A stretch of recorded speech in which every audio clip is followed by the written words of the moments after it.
สวัสดีครับท่านผู้ชมคลิปนี้ผมจะสอนเกมมารุกเกี่ยวกับการลักไก่ครับนี่คือคลิปที่3แต่ว่าไม่ซิกแมทไปเบิ้งครับนี่ครับขึ้นอันนี้ครับนี่ครับถ้าสมมติเขาขึ้นเป็นจังสีครับขึ้นมาก่อนครับสมมติว่าเขาขึ้นทหารเป็นจังสีครับเพื่อทำปลอดโปร่งครับเปิดเขาขึ้นจังสีนะครับแต่ถ้าเขาขึ้นจังสีนะครับเขาก็ขึ้นมาแล้วครับที่เลขหาครับเบิ้งขึ้นมาที่เลขหาซึ่งตาดีนะครับแล้วเขาขึ้นมาอีกครับมาของเขาคือเลข6นะครับซื้อตาซีนะครับเขาก็กินเขาก็กินทหารเขาครับยูตาซีมาเลข7นะครับเบิ้งนะครับเบิ้งนะครับนี่ครับ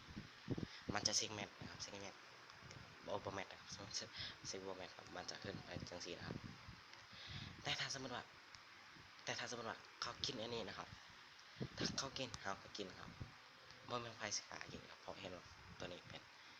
ตัวนี้ยังจับครับตอนอันนี้ขึ้นครับแล้วขึ้นเขาก็กินนะครับนี่คือที่ที่3ครับของผม